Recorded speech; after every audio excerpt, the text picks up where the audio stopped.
Welcome to the Nerdtastic in 3D podcast.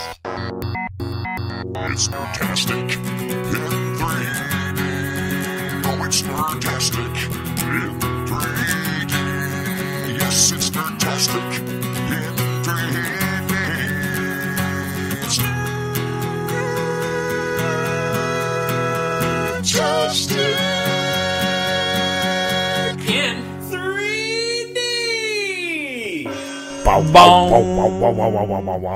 Ladies and gentlemen, welcome to Nerdtastic in 3D. Gentlemen, I'm very happy to report this is episode number 30. Yay! Number 30! Older than Adam. If you haven't had kids right now, We've been older don't start. than Adam for a while. My name is Jason Carter. I'm Jack Eckler. I'm Josh the Brock. And guess what? We have a special guest, not the one that's on Skype, but actually a regular member of this show who's returned. Adam! Yay! Say hello. Hey, Welcome back. thank you. We've missed you this last month. It's great. It has been a month, hasn't it? Good Month Lord. of hell. Nerdtastic in 3D is an entertainment entertainment podcast comprised of entertainment industry veterans, and we like to talk to you about anything and everything that we find nerdy. On the line with us tonight, joining us from Philly, Sonny Boy. How are you, Sean? Windy. It's Oh, Chicago. it's good. Sonny Hey, my boy. guys, my name's Sean Powell. Sean Powell. Sean Powell. Sean Powell. Sean Powell. Now, That's what everyone Sean says. is just Sean Sean is Powell. some random guy we found on a street corner when we were visiting Philly, and we said, "Hey, you want to be on a podcast?" No, you had a sign that said, "We'll podcast for food." Yes, absolutely. You So want cheesesteak? I want podcast. So we've got some jerky with your name on it. So Jack, why don't you give us a little intro? Who is this Sonny Boy? How did you guys come to be friendios? Oddly enough, through our good friend, ex-Sinister. Are you laughing at my clown head? No, I'm laughing at Sunny Boyo. Like you're, Frenzio? yeah, you just are. You're really I'm throwing feeling around like throwing different- some O's around. Quick side note: we're actually doing the old Google Talk streaming, and you get to see me and Adam McFarland. The only people that brought laptops. And because it doesn't work right now, There's Jason. and there's Jason leaving. Keep going. And that's Josh with his hand. So yeah. So anyways, we through Ex Sinister playing a bunch of late night COD sessions came across Sean, aka Sonny Boy, and his insane skill actually For at anyone Call of Duty. out there who doesn't know what COD is, Call of Duty. Hold on. We're in episode 30. If you don't know what COD is, get off the podcast.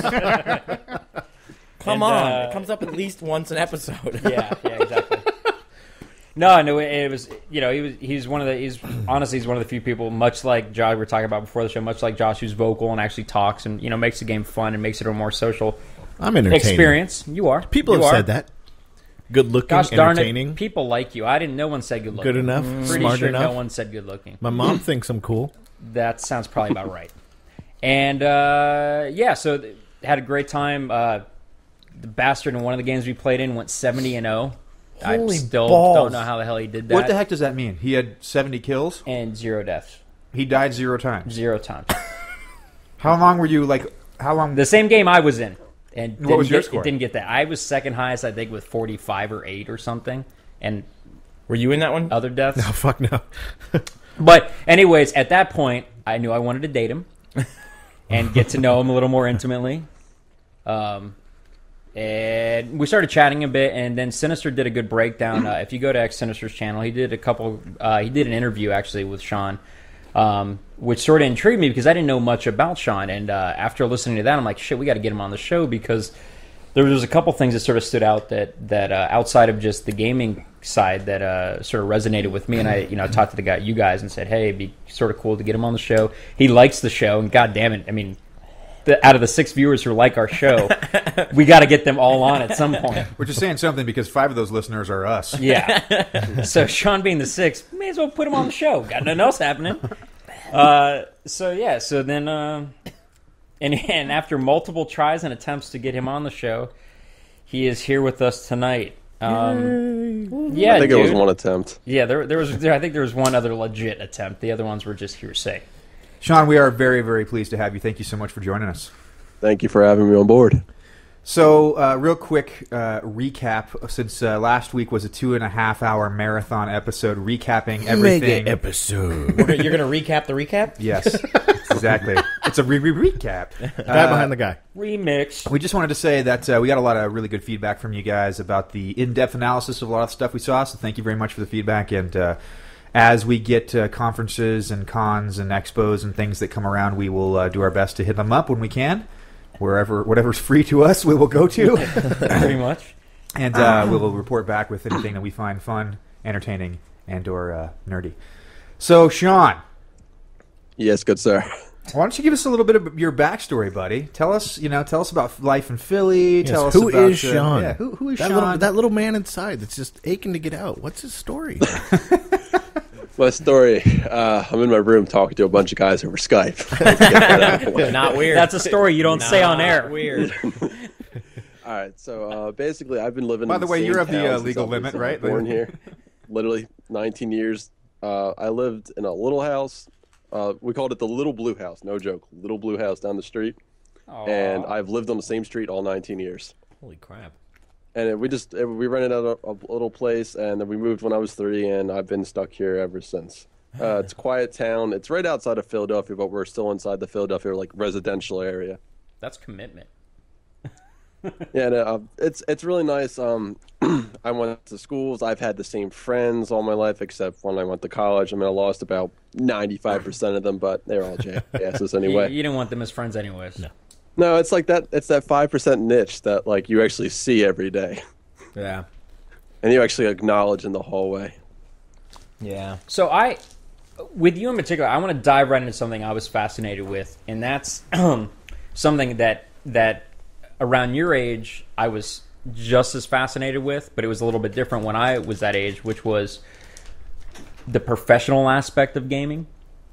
I don't understand this. No, I mean, back in the day, for me, it was PC. If you wanted to do this, you played Counter-Strike, you played a couple of Quake. Do what?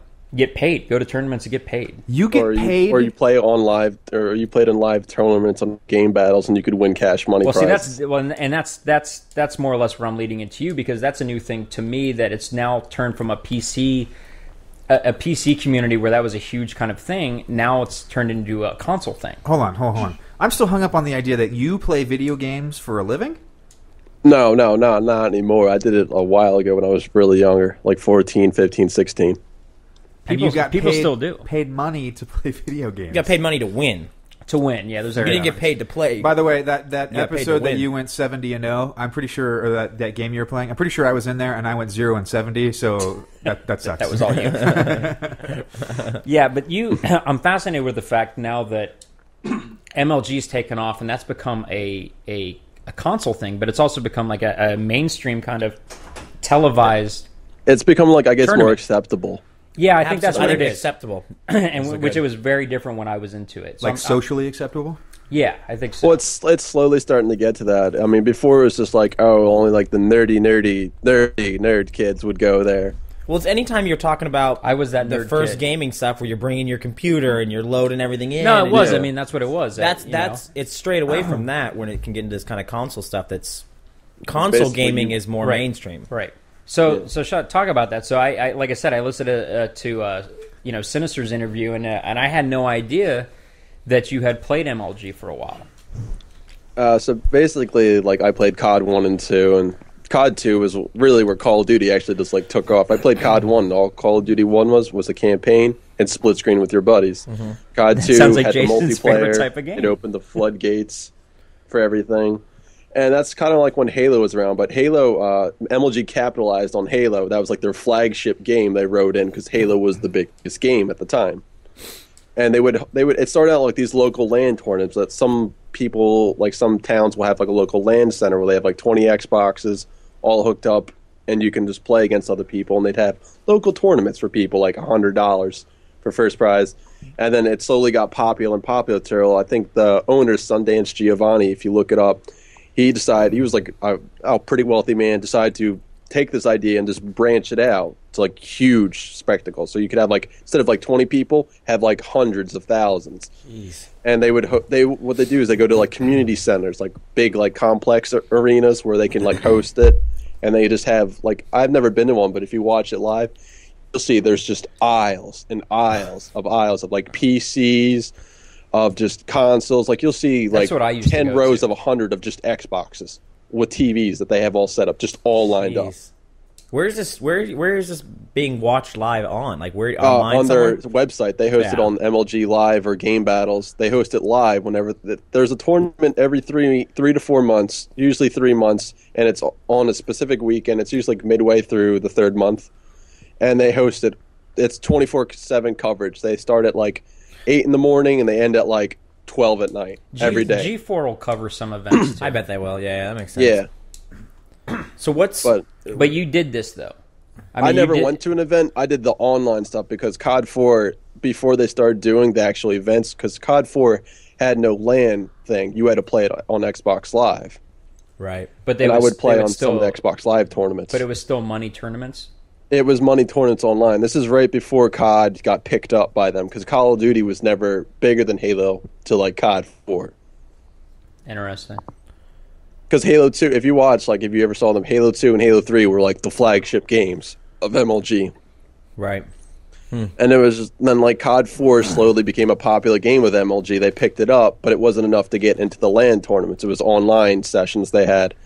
And eventually it got so popular, they hosted the champ. They had a whole season online, but then they hosted a live champions game at the event. But they had to play on Xbox Live, but it was cool. Because it was the first time you ever see Call of Duty at the national championship level. Because before that, it was all Halo. It was all Halo at the thing. I mean, they had Counter-Strike, but that was in the PC. All Xbox was just Halo. That's all it was. And so, how did you do? Did you ever perform well? I never won any first place tournaments. It was always like second or third, and I did do an MP. Like they had these weird like things where it was like 1v1 tournaments, but you had to use like a specific class, and one was like an MP5 one with like a specific weird class, and I won one of those, and I got a little bit of recognition for that. Nice. So I think then that begs a very, very natural question, which is, what's the sensitivity of your thumbstick set to? Either 2 or 3. Okay. Oh, that's pretty low. Within the realm of. Wait, is that super sensitive or not super sensitive? That's not super sensitive. No. Does anybody play it on like? With, I'm a little higher. I play a little higher. But do you than play because of your keyboard? No. But I mean, like, When you no, play in general, yeah. Just because I'm used to that kind of like you want to snap movement, but I'm a default player. yes, you are. I like what comes out of the box. That sums it up. default player. So do you know if most professional or people who play in MLG They usually sit around 3 to 4, or some will have 5 if they have good enough accuracy. Because the whole point is, a lot of them can turn on just the same. Because I can turn on people on 2 sensitivity. It's the fact that you want to be able to turn on but be accurate across the map. That's the big, huge thing. Like if someone's shooting in the back, you want to be able to turn around and then shoot them across the map without missing.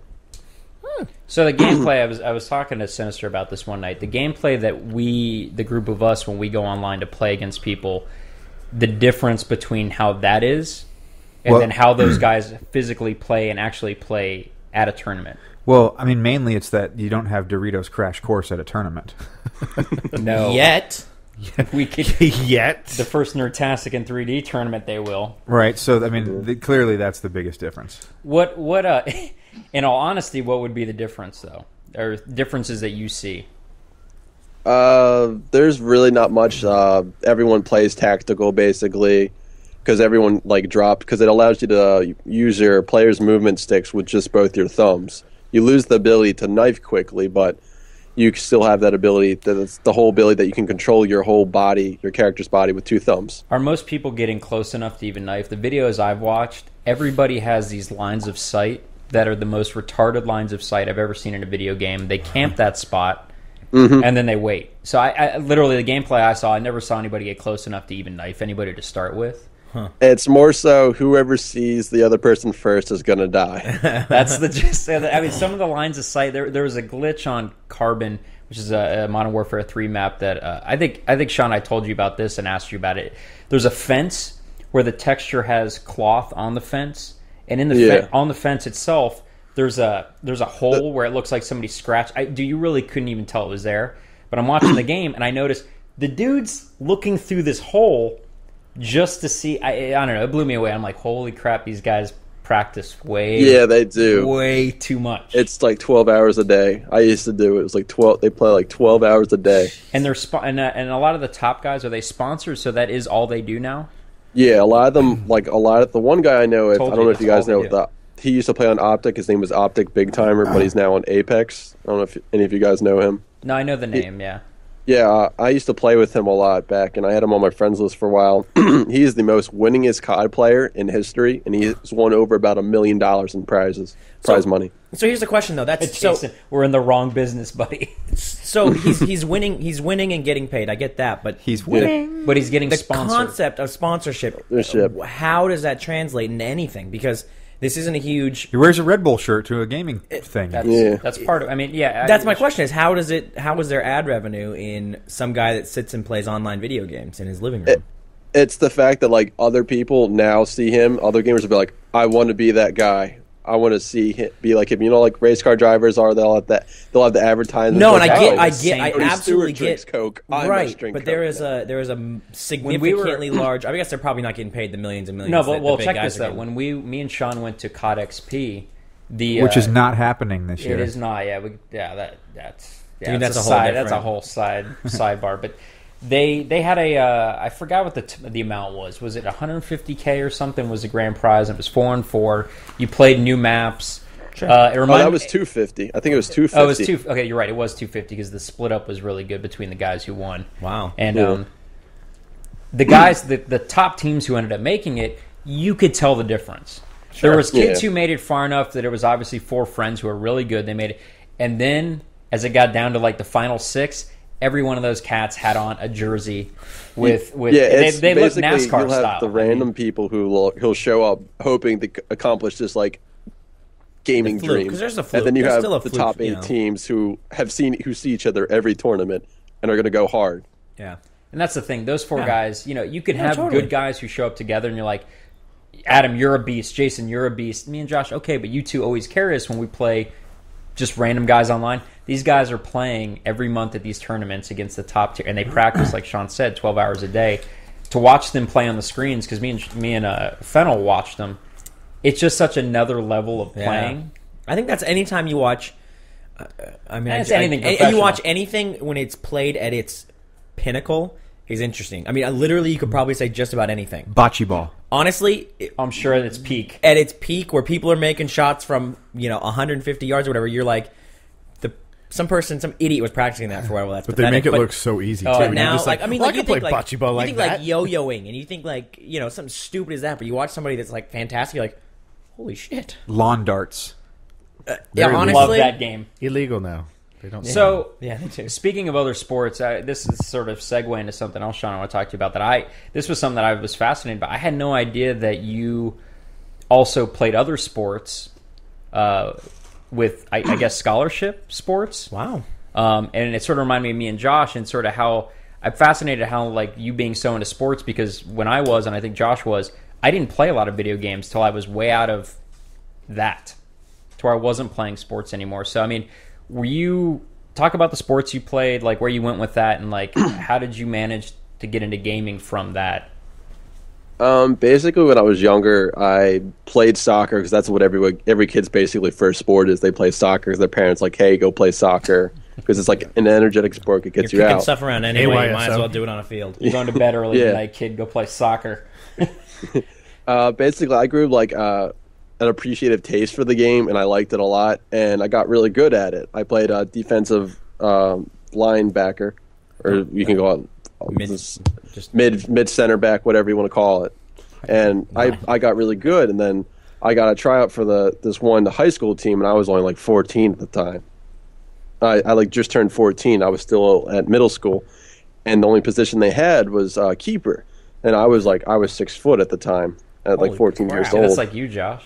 I know, right? He spiked in middle school and never grew. He never grew taller. Holy shit. Well, I'm 6'4" now, though. Okay. You kept going a bit. Yeah. So keep going. I'm sorry. So they asked you to be a keeper. I did the tryout, and I had never played keeper once, and I found out I was absolutely astounding at this keeper. I had no clue why. I'd never played it once, and stopping balls like a motherfucker. Yeah, like I was like Pele, but like a goalkeeper. But a I was goalkeeper. just diving. Whatever the white equivalent is of goalkeeper. I'm surprised no one's thrown out a Quidditch reference. Really?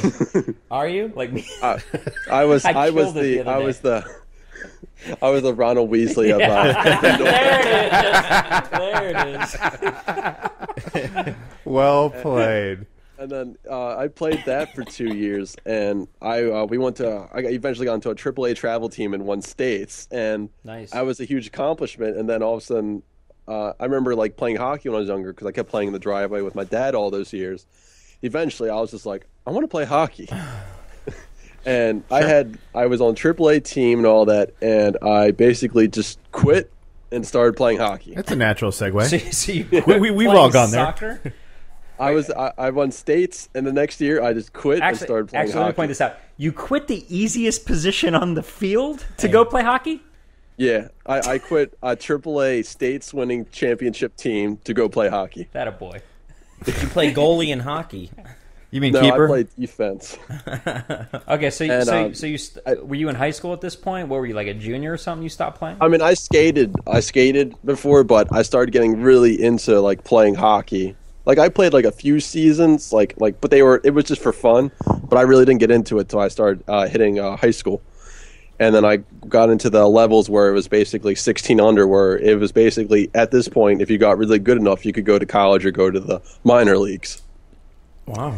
And my parents, at first I was pretty good, and then my dad's like, no, you need to go to clinics. And I was like, that little spoiled brat, he's like, no, I don't want to do this. My dad's like, you don't do this, you're never playing hockey again. I need a Tiger Woods in this house. We've lived in the same home for 15 years. Get me out.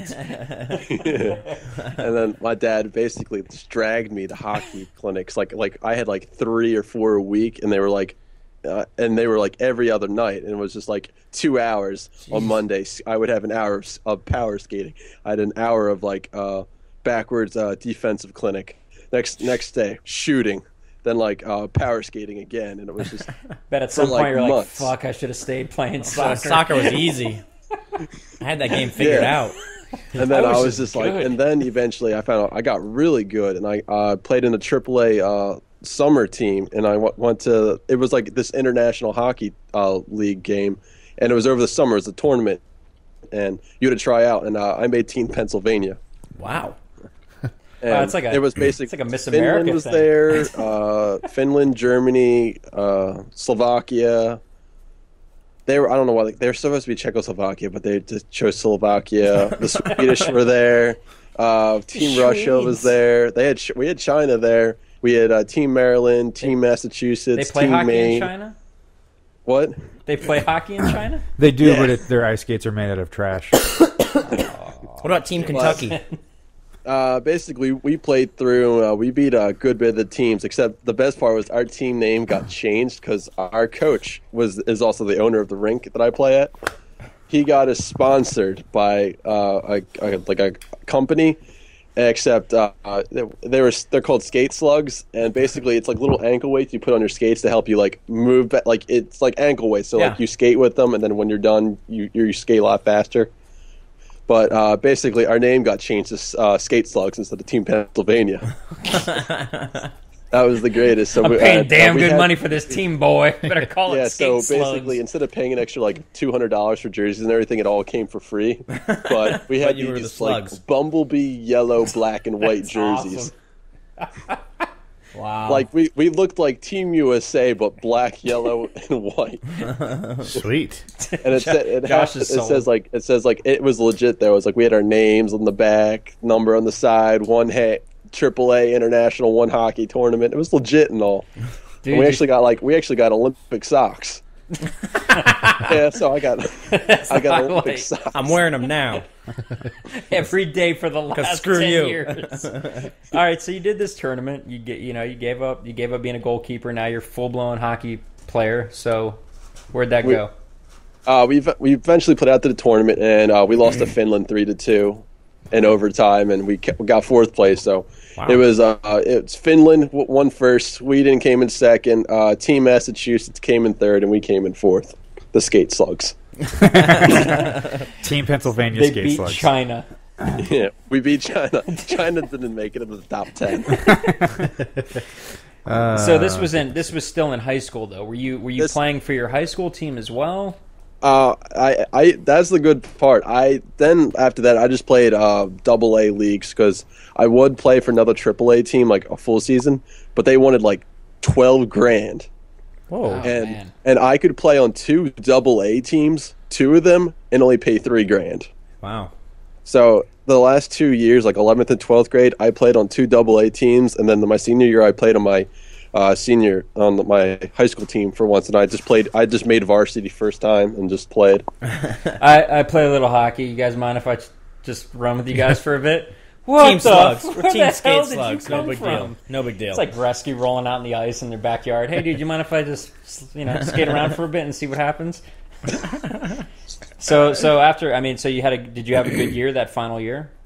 We had a pretty decent year. We had a lot of overtime losses, which was kind of a bummer, but they were like we still got overtime points for it. Yeah. And we eventually came in, I think, like 4th overall out of like 50 teams. Did you ever get put in the penalty box for doing something insanely masculine? I don't recall how many times I've been put in the penalty box. That means it was more than once. One time, Have you ever broken so somebody's many nose? fights. Have you ever broken somebody's nose? I can't tell if I did, but it looked like it. It felt like it. Something definitely broke when I hit him in the face. All right, so I'll give you 2 I'll give you like 2 incidents. One before I played college and one during. Before college, we were in Boston, Massachusetts. We were playing against like the junior Boston team, whatever they're called, like Junior Bruins or whatever. It was total knockoff the Boston Bruins team, but. One of their kids was like cross-checking me in the back of that. We were beating this team like 7-2 or so at this point. It was like irrelevant. So you're saying it was a close game? Yeah. So one of their players, for some reason, just sat in front of our net while the play is on the other side of the rink. I'm defensive, so I'm like, I can't leave him back there just in case for the minuscule chance he does something stupid to our goalie. So here I am holding this guy's hand. Just sitting there. I'm like, dude, what are you doing? And he this fat little chubby kid just giving me this look, and I was like, "Get the fuck out of here! Just go!" I'm doing a play-by-play in my head of what this looks like. Me, and I'm like, "All right, he's 4 foot, whatever. Let him go." And he keeps doing it and doing it and doing it, and finally he trips me. He's cross-checking me in the back of the head like the last 10 seconds, and I'm done with this.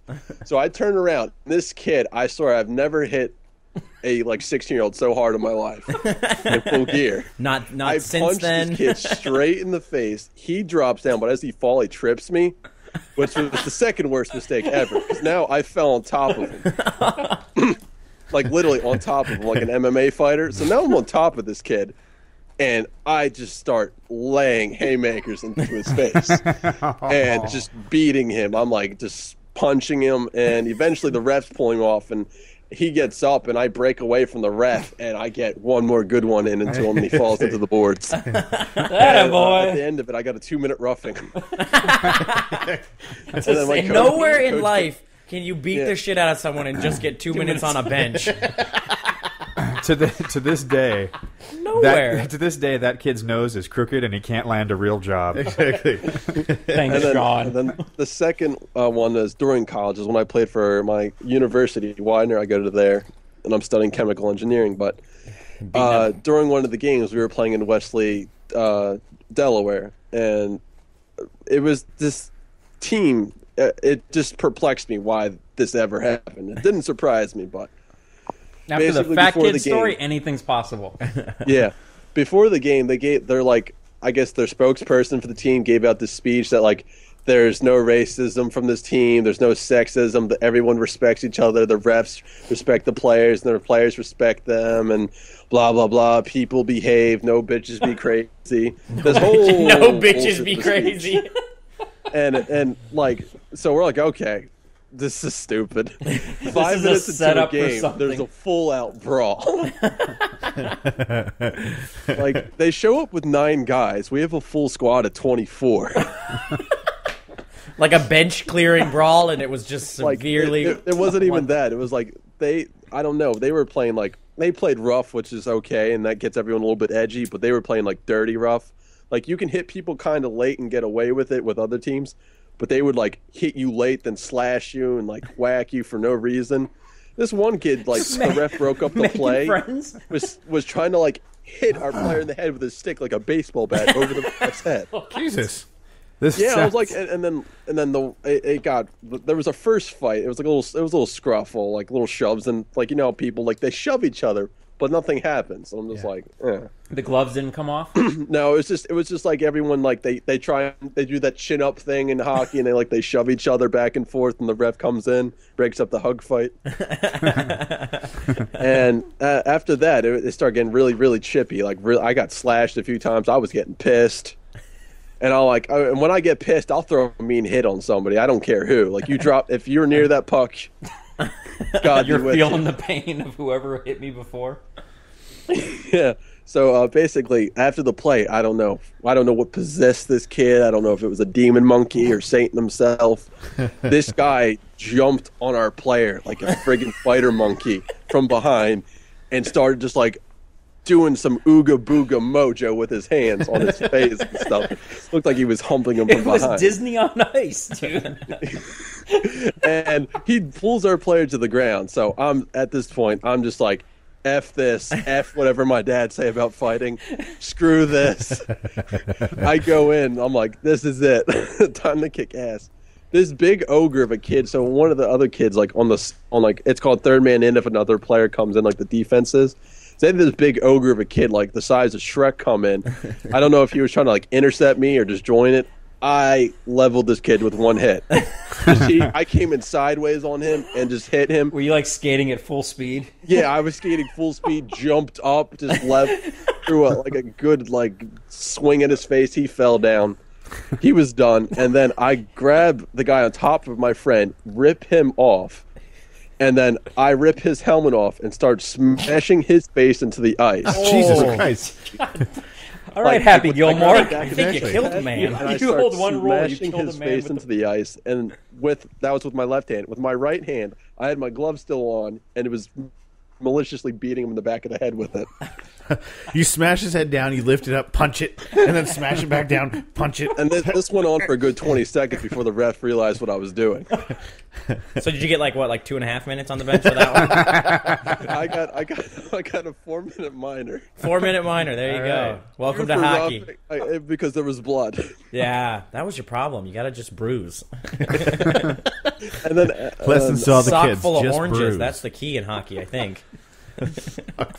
So speaking of really rough sports, I think it's probably worth bringing up a little link that Adam sent out this week. Fantastic.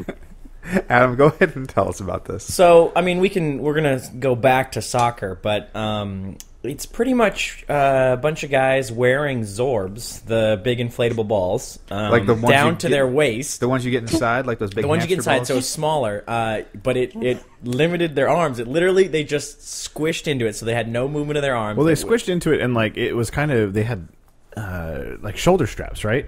So you saw them strap into it, and then inside there was kind of like these handles. That See, I thought their arms were down at their side. No, they were down like up at their chest, okay. so they can hang on. Okay, but anyway, so it's literally soccer, but you have this 4-foot in diameter inflatable ball around your body, and they're just running into each other, bouncing off each other, and then watching their little legs flap around as they're trying to get up. Oh, it's fantastic. fantastic! It was the greatest thing ever. It's like indoor soccer, and I don't know what sport, zorbing, I guess, mixed together.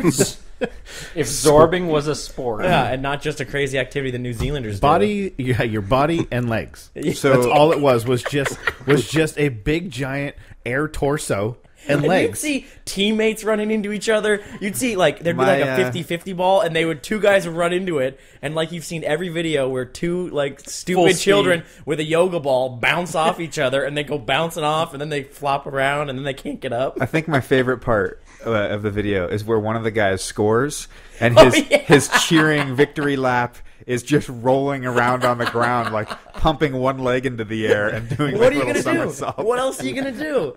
He did it. But a soccer slide. It's pretty good. There's closed captioning, there's subtitles because it's in some other country, Finland or something, where it's legal.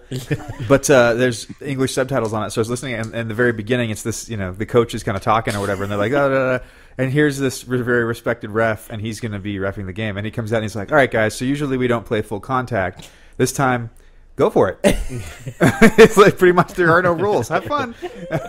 Oh, it was a riot. It was. I don't know how I. Oh, it was on. I think I saw just a GIF of it, and I was like, "What the fuck is this thing? What is this glorious and so then I sport?" YouTubed and found that 6-minute link, and I was like, "Holy crap!" Must play. Yeah, Zord I don't ball. know how we're gonna find 6 other people that want to play and 10 mini Zord ball things, but jeez. Looks Count me in. fantastic. Yeah, right? There we go. We're going to have to meet somewhere in the middle U.S. We're flying you out, Sean, for Zord ball. Yeah. Of course, we definitely need Mr. So you can All-Star. smash skate Josh's slugs. face into the ground. We all need GoPros for this just to get seasick. Yeah. Sponsored in part by Top Gear USA. No, there was a guy at work I sent that video to, and he goes, it reminds me, he goes, when I used to be a camp counselor, he goes, we didn't have, very many, balls to play with, but they had one of those, kind of giant ones that were, kind of, medicine balls, sort of like, but I mean, just massive Wonder yoga Wheel? ones. Did they have a Wonder Wheel? Where it was just you would be playing this, running around trying to push this ball down the field, but the thing is, you can't see what's on the other side of it. So people would just be booking it, just run right after the other, and they'd hit it at the same time, and just people would just go chucking. And there's one time It's where mini blob effect. yeah, and you have the camp counselors playing too that are just going at it they're fucking twice the full size. sport, just wham, and just boom. Kid goes chucking, and he goes, we only got to play it once because so many kids. Time after time, we kept shuttling them down to the nurse's office over and over because everybody just kept getting injured. So he's like, they put a kibosh to that that's pretty fantastic. quickly. But I was just like, God, that'd be fun. That is. Why couldn't I have been playing that? I know, right? There's a whole slew because my dad was a camp counselor and he told us games when he was a youth pastor where he had a fire engine. He sat on the fire engine with the fire hose and he let every kid with a water balloon. The goal was if you could hit me, you won. And he had a fire hose. He didn't get asked to be a camp counselor again. He wasn't even a counselor. He ran the camp. He was the head, and they said no. They said no, Jeff McFarland. Speaking of racism, And that camp was closed the very next summer. Yeah, no kids came back. But yeah, no, it was fantastic. Camp I Want to Kill You? Yeah. Camp on. Sean, to jump back, so you were playing all these sports, and obviously you were playing it in college too. What were you playing? I mean, were you big into video games while you were playing sports, or was that just something that just sort of happened after the fact? I was basically always in the video games.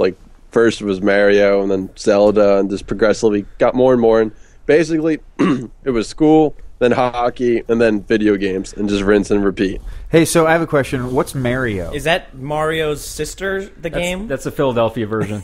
Yeah. That's what... Yeah, everyone... Go to Mario's house. Yeah. That's my Philly accent. It comes out every once in a while. So, Sean, put you totally on the spot here. What is your all-time favorite game if you've been playing games for that long? Legend of Zelda Ocarina of Time. Nice. Yeah, Boom. Now, with a slight half-second pause, that means that was impressive. That was, oh yeah, awesome. I'll tell you though, Stamped. one thing though, you Sean, you have in common with our own Jason Carter is you guys' love of the Minecraft. Are you a member of Minecraftia? The land? Not on the website, but I am the head admin of one of the servers that a big YouTuber runs. All right, very, very cool. I've been a big fan of the game, but have only recently started playing it when it came onto XBLA. So you guys both just love digging a hole, right? That's awesome. No, I build cities. Oh, you're not into just digging holes. Yeah. Huh? Do you build it on rock and roll? See what I did there? Do you see what I did there? Yeah. I made a joke. Yeah. I made a joke, everybody. Careful. Wow. Speaking of... oh, really? A wow coming from you? Yeah. No. I actually on that level, do you play on the PC or do you play on XBLA? The PC only, Okay. because of all the mods and modifications you can do. And I was talking to Jason about this. I mean, you know a lot about this, but I think even, Sean, when we talked about this, just the differences between the two right now are still pretty big, right? Yeah, there's a lot there. The Xbox is still in 1.6 beta, while the PC is in 1.2 full game. Have you been to the one where the guy built the Starship Enterprise? It's like on a server, or Yeah. is it on the XBLA or the No, PC? no, on it's on the PC. PC. I have not seen that server. I've seen it, but I've never been on it. So on the topic of Minecraft, the 360 edition is the second most played game on XBLA, second to Call of Duty Modern Warfare 3. It has also sold, it sold 2 million copies in less than a month, making it, I believe, the number one selling XBLA game in history. Just behind Doritos Crash Course? Harm's Way. Harm's Way. Harm's Way, that's right. There's It'll Harm's Way harm too. your Xbox if you play it.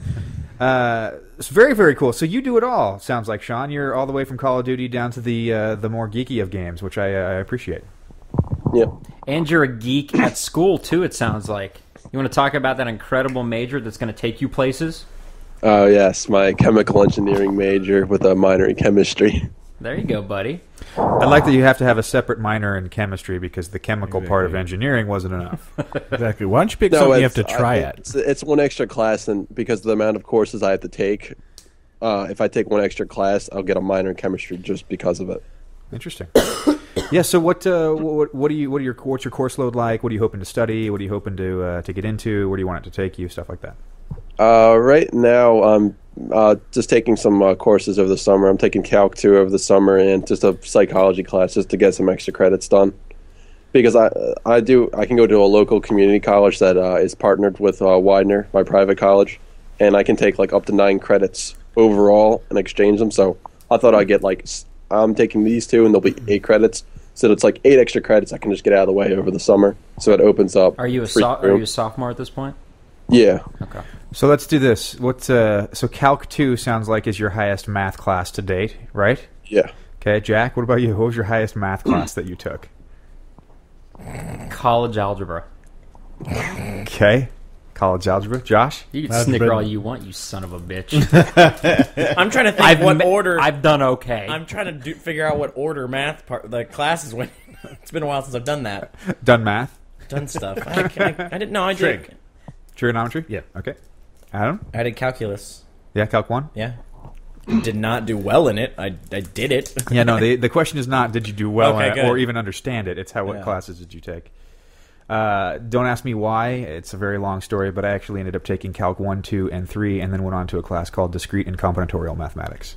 Discrete is the stupidest math. It ever. really, really, really is. It is absolutely Discrete horrible. and statistics are bullshit math. I completely agree with you. Throw that out. I completely agree with you. That class was absolutely ridiculous. Honestly, It was 2% math, 98% explain this bullshit. They gave you a graph and it said write a paragraph. I was like, Jesus, if I wanted English. Not what I signed up for. Completely agree. Completely agree. Well, that was part of your degree, though, Jay. What you went to school for, though. I started off as a CS, computer science major, and then I realized that, man, this sucks. Wow. And They make money. So I ended up taking a minor in that and then rolling over to communications, which was arguably the old staple. Arguably the easier. It was Jason and 90% hot chicks. nice joke major.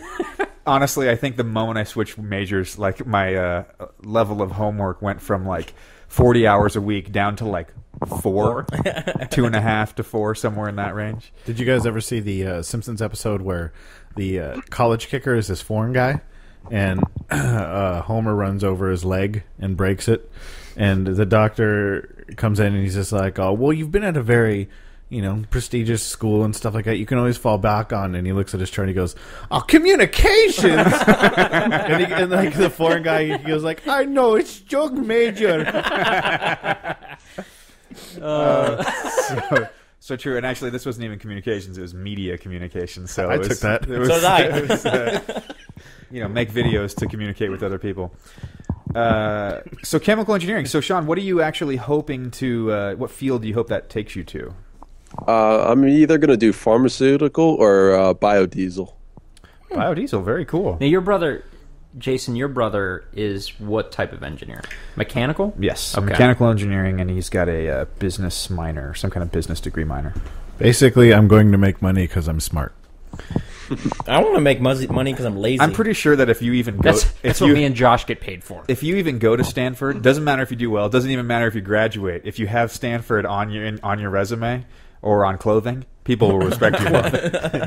I was wondering why I liked him so much. Yeah. I'm pretty sure it was because of the shirt. Yeah, absolutely. I think it's because his name is Josh. Once he gave me, not it. No, do with no. your shirts I waver back and forth with you being one of my best friends. So no, it's not the name. You are, you're not. You are, you're not. Today, maybe. So is there more money in pharmaceuticals than there is bioengineering, biodiesel? Excuse me. It varies between like $1,000. Does it really? Yeah.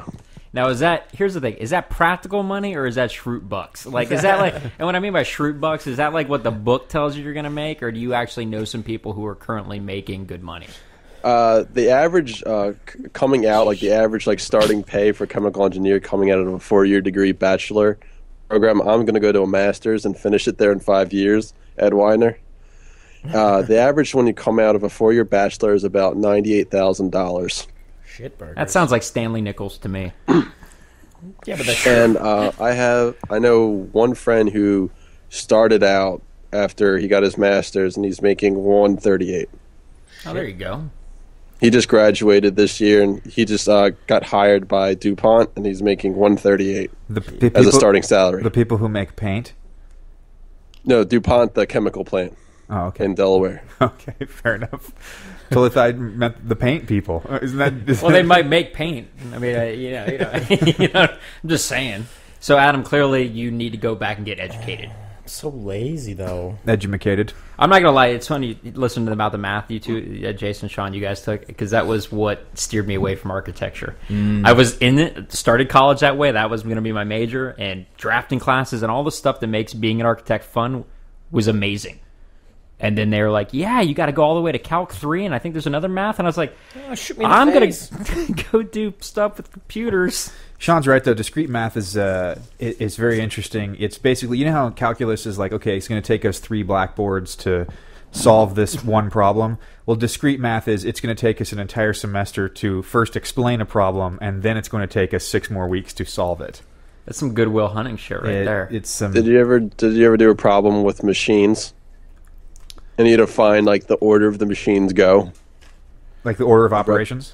Yeah, that was the stupidest thing. Yeah, absolutely. My favorite is, all through algebra you hear, okay, train A leaves the station course, at right. blah, blah, blah, and train B.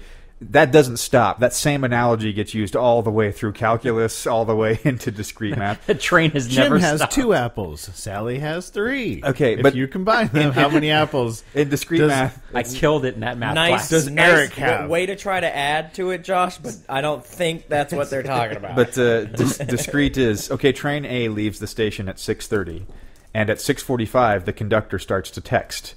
Statistically speaking, a train conductor is likely to get into an accident if he's texting 5 times greater than if he wasn't texting.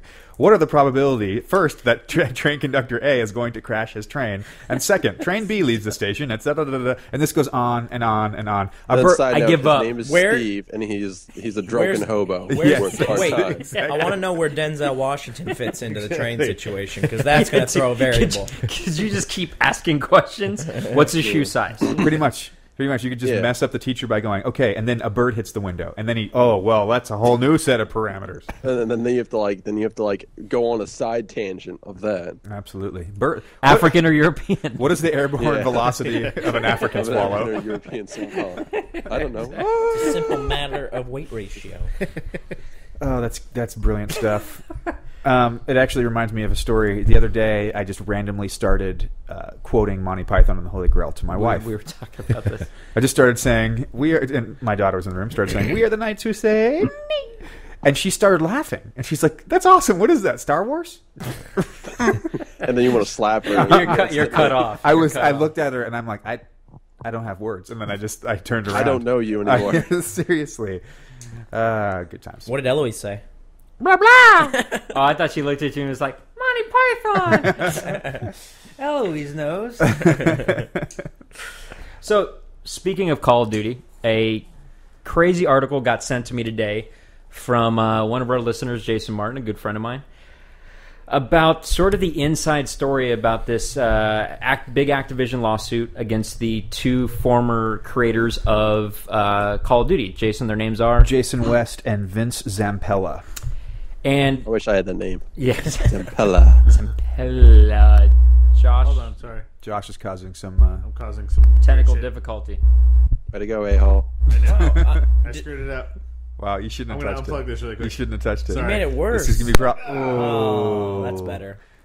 And that portion of the Wow. podcast was brought to you by XLR cables. So basically everything I'd read up to that point was about them. So it was all like sort of hearsay. Here's what's happening. Here's what everybody knows in the public. Nobody's really getting either side of their story. The interview today was specifically with them. You know, they've already started Respawn. It's been years later. And they were definitely, a lot more got dropped. Jason, when you agree, like in the story itself? Well, absolutely. You have to give first of all, the article is from Game Informer, and you have to give them quite a bit of credit because they asked some really, really great questions. They went right to it. There was Yeah. no bullshit. I mean, they just basically, hey, tell us, do you guys want to be honest and tell us your side? And they laid it out there. And I don't know, Sean, if you had read this either, but it was, I think I posted it on our Facebook page. But it was really fascinating to hear some of the insights, what Activision's claims obviously were, and then what their true story was, and how what was really interesting is they were pretty content with where they were at and the amount of money that they were even looking forward to making on titles. Which was a shit ton. Whereas Activision obviously has been playing this up in the media and whatnot, that these two guys were ingrates and they were trying to go to another studio and this, and they both were like, are people Why not would we seeing? leave? We had $100 million coming to us in bonuses. Yeah. We signed a contract that they were giving them their own IP when they wanted to do it, meaning the next game didn't have to be a Call of Duty. Intellectual property. Yeah, you can do what you want. And they had all these crazy rights, so they're like, why? It's fascinating to us that there was any questions about this.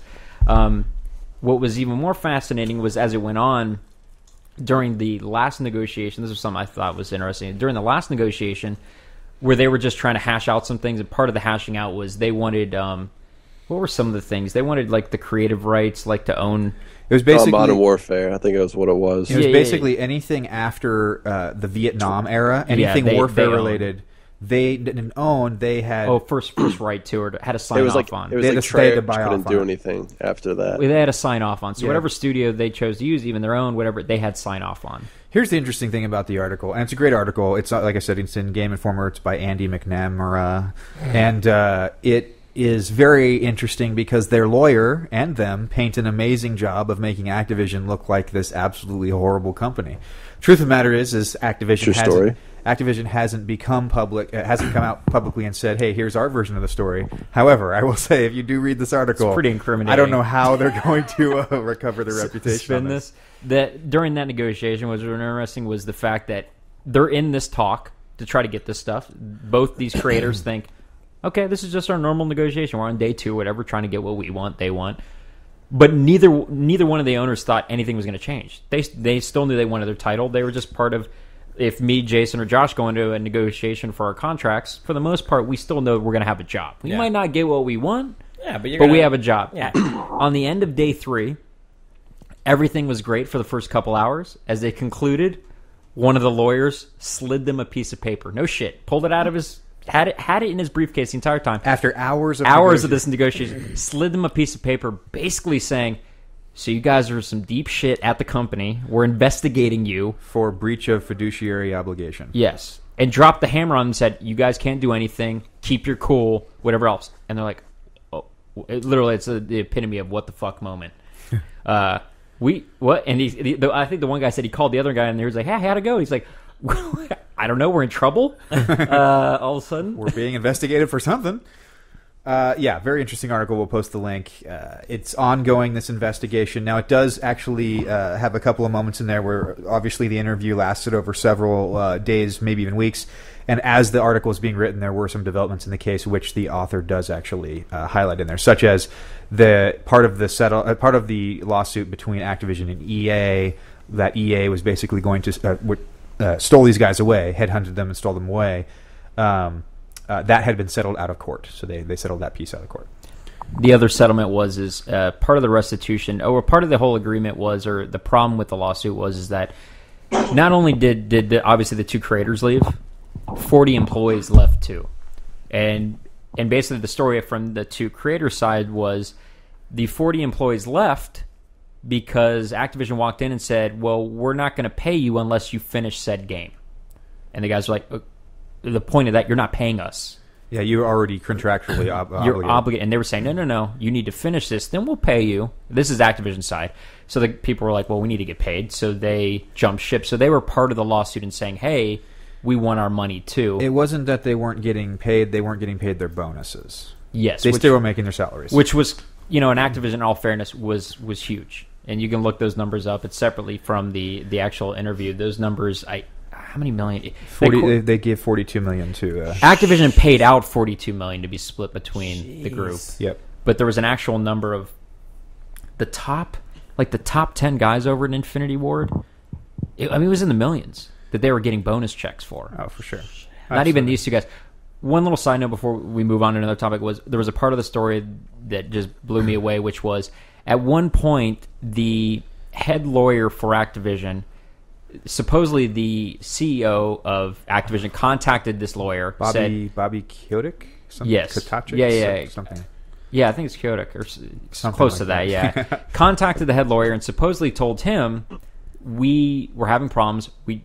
The guys, the two owners, or the Infinity Ward guys, are pissing me off. We need to find a way to get rid of them. We need some dish on them. So this lawyer then takes it upon himself to go contact the head IT guy at Activision at the main facility, not at Infinity Ward, which is a separate location than Activision's headquarters in Santa Monica, and said, hey, dude, we need you to break into an Infinity Ward and basically retrieve as many emails from these two as you possibly can. And the guy's like, what? He went and talked to his soup saying, hey, dude, this doesn't. That soup said, no, dude, you really shouldn't do it. And he backed off, and that lawyer persisted to the point of, they don't say in the article, but I'm guessing maybe he said, you would be the owner of the company. Bobby will protect you. So what you do, you're protected. Not the owner, the CEO. The CEO said you're protected. Now, this is all backroom shit. Said you're protected. This poor fucking IT guy is like, okay. So he attempts to break in through and realize they have a firewall. He can't get through it. So what does he do? He calls Microsoft. And he says, hey, we have a problem with their server. I mean, it was kind of, a little smart. Hey, we have a problem with their server. Can you help us get in? And Microsoft was like, no. Do you have a court order? We're sorry you're locked out, dude, but we're not giving you your keys back. Yeah. Wow. It went further where didn't they try to send... They got a company that's designed to test security vulnerabilities in companies. That's right. They got them involved. And but when they realized what was happening, said, no, we're fine, but you're going to indemnify us from any wrongdoing, period. And we need it in writing. And then that changed things. And stuff started backing down slowly when they realized they weren't going to get in unless they physically went in to sort of get emails. Because they were trying to prove, or part of it to get them fired was to prove, hey, they're talking to EA or some other company to justify them getting fired. And wasn't there a talk that it's like, because I got about halfway through the article today, I didn't get through the whole thing, but they were saying when you're at that level where you're clearly a part of very successful games and clearly a part of the upper echelons of those games, you are constantly being headhunted. And then Activision now needs to prove that no, you weren't being headhunted, that you were doing the going out and getting you were searching. You were doing the searching, and so Activision was now in this stupid. I have to prove that you guys weren't in demand, yet we're coming after you because you were the reason these games made money. I'm pretty sure all of us in this room at some point have been headhunted by somebody. Yeah, So that's the reason I work for Disney. Yeah, exactly. Yeah, exactly. So, Sean, I have a quick question for you. Today is June 14th. It's a Thursday. This past Tuesday, June 12th, was a very special day. Do you happen to know what it was? I'm going to pass on that one. Oh, no problem. No surprise. It was National Beef Jerky Day. Just saying. And we celebrated by going to town on some beef jerky here in the studio, if you will. Adam? Climax Jerky. Yeah, I heard. This section brought to you by Climax Jerky. From the Denver airport. And you know what? Climax Jerky goes really well Adam's with? giving us his O face right now as he's eating. Milk. Head. No. Like what I did there? I was going to say a certain brewery. That I honestly may be can't confirm. sponsoring us. honestly can't confirm that it goes well with it because the jerky's gone and we. I got to be honest though. Us being as big a fan of Golden Road Brewery, one of our biggest fans, I'm sure the beer would go great with that jerky. I can't imagine it better. We're going to say that every show. Oh my gosh! I got these new shoes. You know what would go great with that? The beer from Golden Road Brewery. No, we need to dub in. When we had Meg, I told her that. I'm like, we're just going to dub in a robotic voice. This would go great with jerky. Golden Road Brewery. But did you guys happen to see the link kind of going off of Jack's little lawsuit thing? Did you guys see the oatmeal one? not. I just saw the picture. Basically, if you don't mind, I'll give you a quick little overview. Do you guys know what the oatmeal is? Yes. So this is oatmeal comics. Web comic, right? Webcomic. Well, basically, Funny Junk, what they've done is... Funny Junk is apparently, it's a website where you can upload your own pictures and stuff like that, and other people can upload pictures and everything.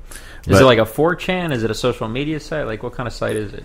I believe it's just like an... Imgur or like a... Yeah. Just post a picture and then there's just comments. Okay. Yeah. Kind of like Reddit where you just throw stuff up, people comment. So basically, though, in their comics section on Funny Junk is the comics from the oatmeal. It just his little watermark that he puts on his thing, basically painted over and actually placed up on the website. Whoa. Do you have to pay for the oatmeal for that comic? No, but it's Okay. copyrighted. Okay. So Right. And removing the watermark is probably a big... yeah. So basically, Are they passing it off as their own kind of thing? Is that what they're... kind of, yes. Huh. So what he's been what he suggested, he goes like, he did a post. He goes, this is what Funny Junk does. It's like walks around internet, takes comics from other people, puts them up on their sites, and uses that money to, the advertising money to make millions of dollars. And then when questioned of why your stuff is up there, hands are raised going like, what? We didn't know. Our other people from the internet placed it up there, and we have no idea that it's copyrighted or anything. So basically, they sent him a cease and desist order for slander. Funny Junk did to the oatmeal, and with a request that they owe him to send a check for $20,000.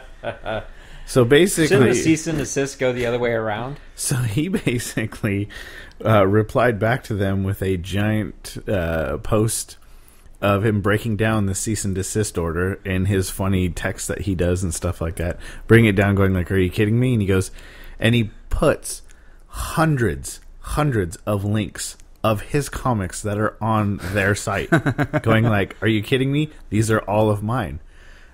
After he posted all that stuff randomly disappeared and is not on the site anymore. If you click on any one of those links, it says content not found anymore. Oh, I'm sure. On the junk one. On the Funny sure. Junk one, yes.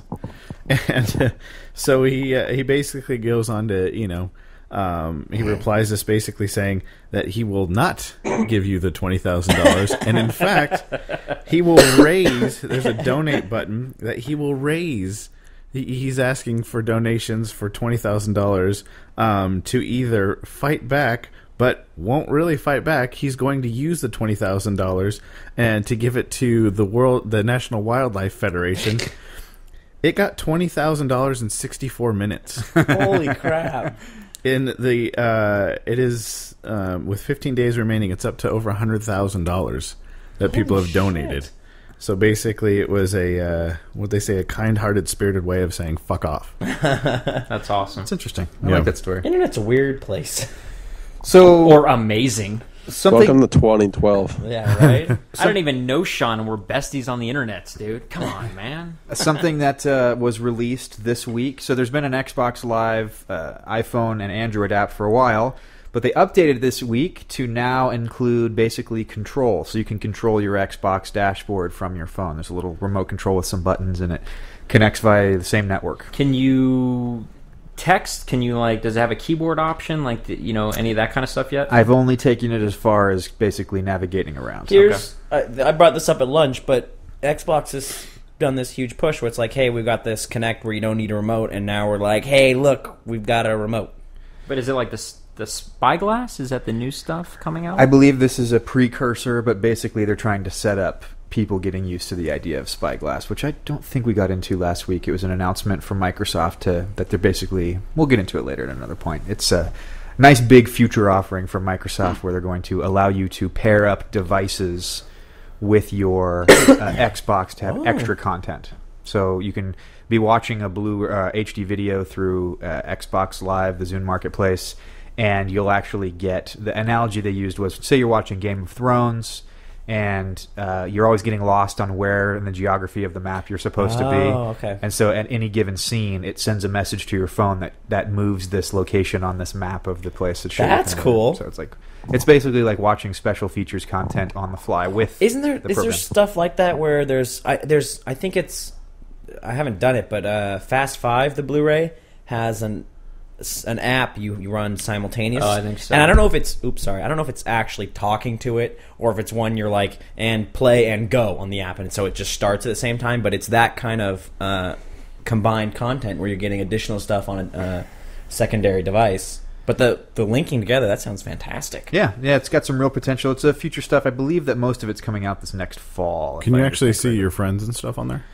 Yes. Yep. Absolutely. That was a huge thing. Your achievements, all that good stuff. That was a huge thing before because Microsoft didn't have an app, period. Everything was done third party by some other person. So to, just sign in, you can sign into Xbox, sure. But then you had to manually input all your friends who you wanted to actually have on your app. I went a couple months ago. I went to on the web page though. You could see that now.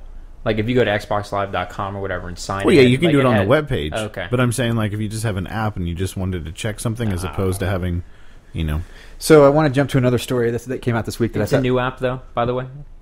No. Okay. It is an app that's been around for a while, and they updated it this week.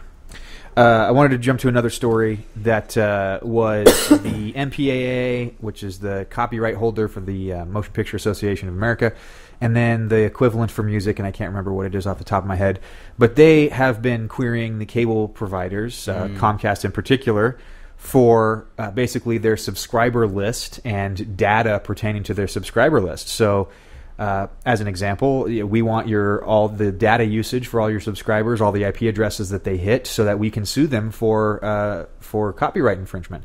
And Comcast has officially stuck up for the little guy and go, take us to court. We're not giving you any of our subscriber list. Absolutely not.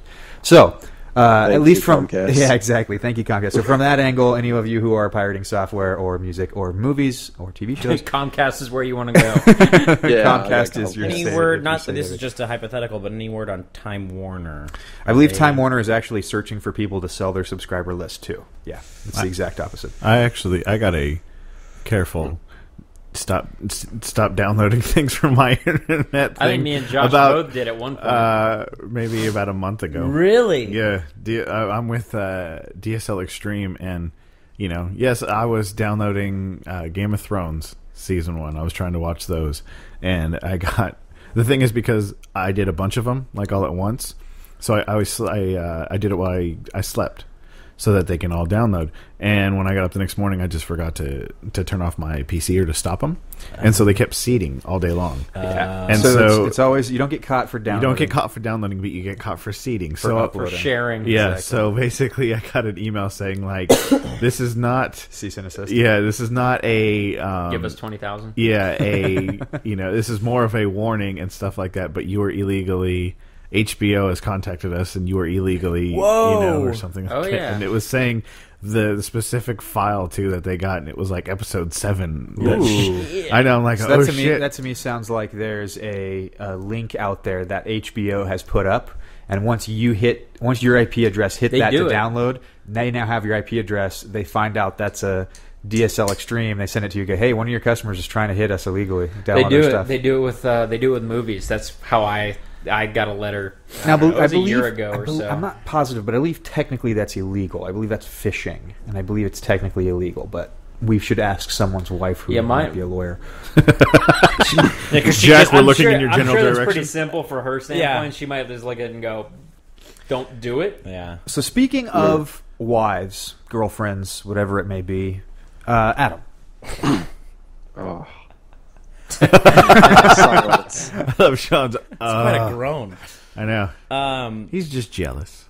So my girlfriend, who I love very, very much, recently moved out to California and from Minnesota, Minnesota and Wisconsin. Minnesota, Wisconsin. Pretty close to Philadelphia, considering we're far totally away. all the same. It's all anything that's not California, it's all the same. But she was staying down at my place over the weekend, and I was like, I hadn't played. I hadn't signed on Xbox Live for like 2 weeks at least. I mean, it was a combination of work and her being there and us doing stuff. But I just it was like Sunday afternoon. I was like, gosh, I just want to play some freaking video games. And so I told her, I was like, I'm playing video games. I love watching TV with you. No. And so I told her, I was like, I'm going to play some video games. She's like, oh, that's awesome. Can I play too? And I'm like, no. I didn't say no, but I think she's learned a lesson that maybe video games, at least, and I you were so raw. She goes, the first thing she goes is like, do you have Mario? I'm like, no, it's an Xbox. There's no Mario. Mario. She goes, what about Sonic? I'm like, no, we don't have Sonic. I was going to play Modern Warfare. Michael Jackson Moonwalker. Yeah, I was like, I was going to play Modern Warfare because that's what I meant when I said I want to play video games. She's like, oh, I'll play too. I was like, okay, I'm playing online. I don't want to play with people. And I'm like, okay. So we played one-on-one. One-on-one what? Doritos Crash Course? No, Team Death. Just Modern Warfare 3. Team Death just match. Me against her in a state or whatever, the one with the house. I think it went. She really decided that wasn't for her when it was like 20-0. Did she kill you once? No. And it just kills me that you didn't. Why? You didn't let her Here's win. the point. You went the other way, going, "I'm going to beat on her so bad she never wants to play video games again." I didn't sprint up, and I was walking around, and I would see her, and I'd be like, "Do you see me? Because I see you." You know, you did a 360 dolphin dive tomahawk her in the face. This is the only time I'm going to get to do this. This was the point. Is Jack's like, you shouldn't have done that. I was like, I'm crazy about her, and I love her, and I love doing things with her. I don't think that's something we're going to share. And I think that's okay. It's okay. That video games, at least Modern Warfare, isn't something I share with Angie. But my thing was like, she was like, I want to play. Or I told her, I was like, I want to play video games. She's like, okay, me too. And I'm like, no, that's not what I meant when I said I want to play video games. Man, I want to get online and freaking kill some people. Because you expect... The honest answer usually is like, okay, have fun. Yeah, I'm going to read. And she was like, no, not till I go to bed. Yeah. And she was like, I want to play too. And I was like, yay. So you've learned a lesson that the three of us have learned a long time ago. You never play until they go to bed. No, but she's good. I mean, I've played other times. I play and she doesn't want to play because she realized when I played that's not her game. So in other words, you've trained her? I'm not going to say I trained her. She learned that she doesn't like Modern Warfare. We also tried Trials. That one didn't go too well. And also Trials or Trials Evolution? Trials Evolution. Did you do any of the dancing games or Rock Band? I don't have any of those. Are the she games asked that if I had you Rock Band. She asked if I had Guitar Hero. I was like, no. I've got Modern Warfare, Assassin's Creed. I was like, that sucks. We're not even going to put that one in. And then I have some of these DLC ones. That's the one you should have put in. Here you go, honey. Play it up. Yeah, you should have downloaded Try Not to Fart. You really should have. I bet she totally would have dug that. Hey, Sean, do you get in the habit of downloading XBLA games, like indie games at all? And if so, what's your favorite one? I download a few. I have the original Duke Nukem game, Duke Nukem 3D. Oh, nice. I have Doom, the original Doom. I have Pac-Man DX Championship, whatever one. It's like an epilepsy moment happening in front of me with Pac-Man. And then like dubstep in the background, and it's awesome. It's awesome. Then I think my brother bought the Minecraft for 360. I also have Gotham City Imposters. How is I that? have Trials Evolution. How's Gotham City Imposters?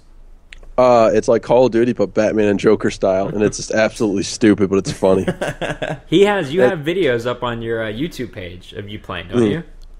That like you'll have like guys the size of a sumo wrestler, like with a green afro, wearing like spandex, flying around with like a boomerang gun and like then a gumball machine gun.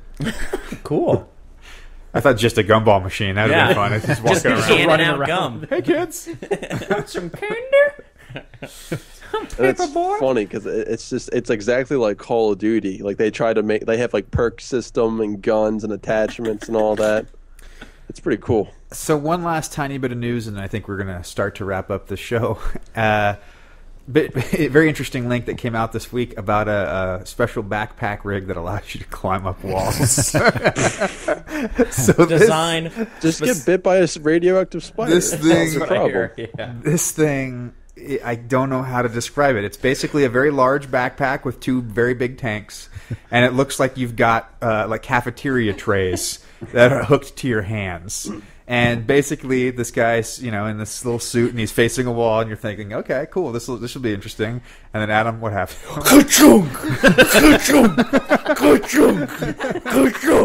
Don't mind me. I'm just part of the military sneaking up on you. Like an AT-AT from Star Wars. That's exactly, dude. That's what it sounds like. Do they call it the stealth? Yeah. What's that? Oh, someone's talking to me. I can't hear over the vacuums that are running on my bag. And the batteries are sitting in an ice cream I don't see container. the rebels.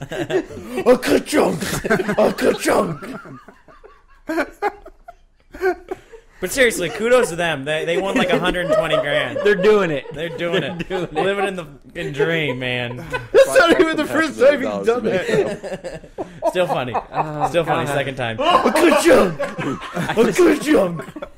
It's just picture the Find demo. them, Commander. I want them alive.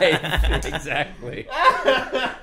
So it's that time of the podcast where we start to wrap up, and we like to recap.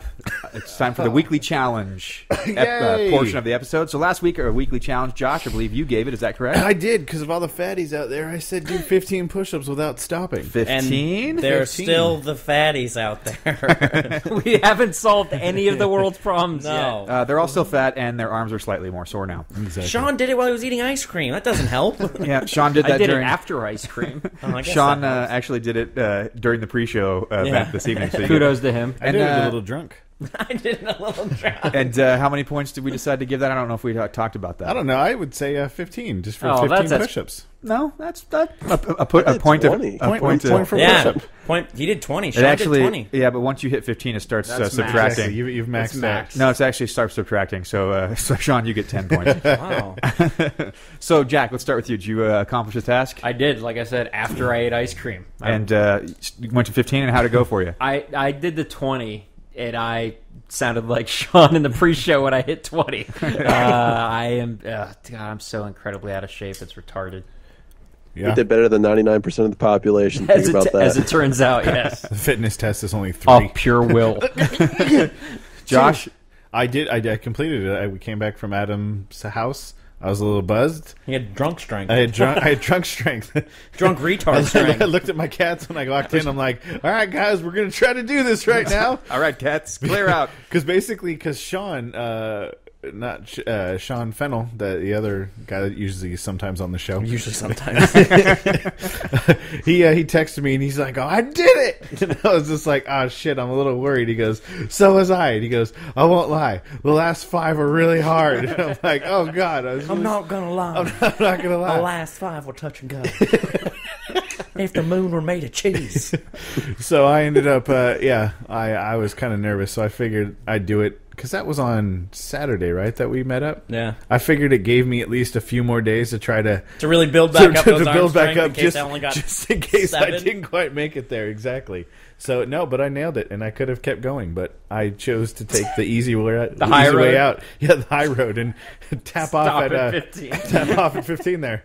Is that really the high Cat road? walks over, hands you a Miller Lite. You're like, thank you. Exactly. Every time I went Thank down you, and did a one Whiskers. push-up, I was biting into a cheesecake. Thanks, Whiskers. This is my reward. Ow. And I Adam, would have gave you bonus points had you done that. Mine, the only event was that Chunk, my dog, just kept trying to get up in my face. Other than that, it your was 80-pound American Bulldog. Yeah. He kept. Are we playing? Are we? No, we're not. Are we playing? Are we playing now? Is this playing? Exactly. Are we playing? Adam's Like only your face? 90 pounds. I know. It's a pretty fair fight. I mean, it's a pretty fair fight every night. I'd give it a chunk. Probably. and- He has retard strength. He has retard strength. And Sean, you did 20. Mm-hmm. And how'd that go for you? Could have gone better. I'm not gonna say I'm proud. Exactly. Yeah. We heard a lot of... You were. And I actually accomplished 20 as well. Definitely, 20's getting a bit more, but I think I probably maybe could have done a couple more. I don't know. One upper. I don't know. Five upper, if I you ask wasn't. me. I wasn't completely out of breath, but it wasn't easy either. But yeah. So that is the weekly challenge. for Let's this week. give a call. Let's just give an yes. amazing shout out to Yes, Magnus. yes. to the best response to any of our challenges to date from our good friend D Magnus. And by best we mean only. Only. Well, no, DB, another guy we play Call of Duty with, who also stepped up to the challenge. Who is he stays in shape. He's a fire chief. Magnus though sent us a video that's on his YouTube page. We've linked it now 100 times. Where not only did he warm up his challenge by having his daughter run on his stomach for an ab workout, but then proceeded to do the push-ups with her on his back. But it was funny, too, because he really struggled on that 14th one. 14, and it was like... 15. He had like a chunk on his back, or a slightly less weight and chunk. If you're saying his daughter is 80 pounds, that's a little rough. and has She retard looks like strength. she's That's about offensive. 20. But You never go full retard. Never. we go are full retard. we are so impressed with you, D Magnus, that we were actually giving you some extra credit points to the tune of, how's 50 points sound? Wow, that's pretty... No response. No, Good.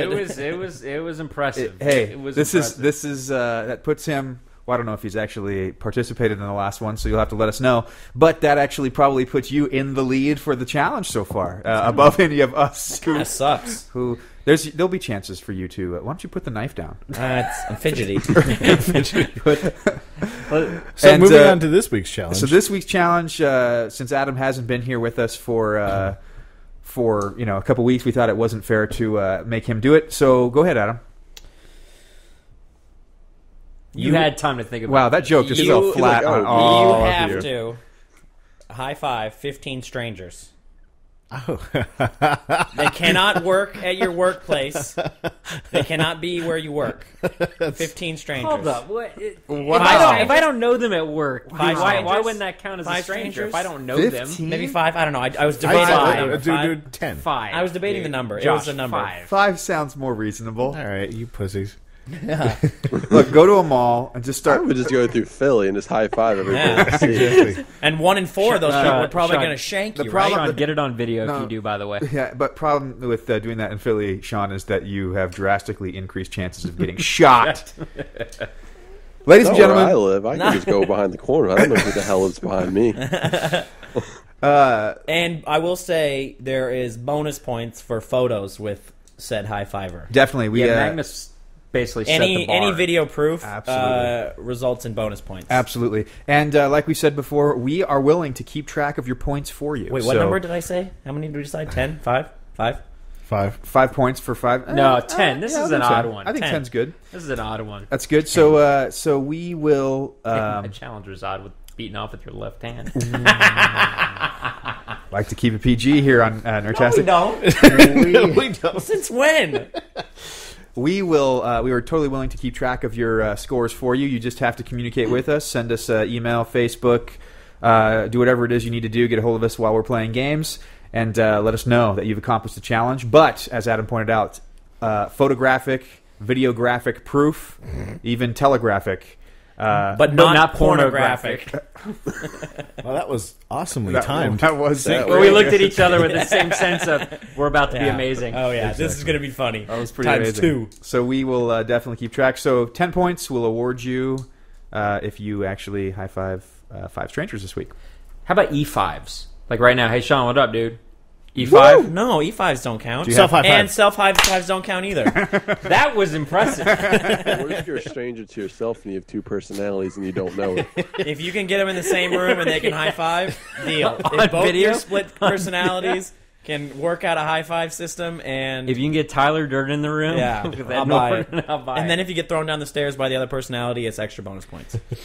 Ladies and gentlemen, this has been Nerdtastic in 3D, episode number 30. Thank you so much for joining us on this journey so far up to episode number 30. We're very, very happy we've made it this far. And That's pretty awesome. We plan on going at least a couple more. Only 2. Only Ooh, 2. sup. Ooh, sup. Ooh, sup. I made it in the season 2, so that's all that counts. My name is Jason Carter.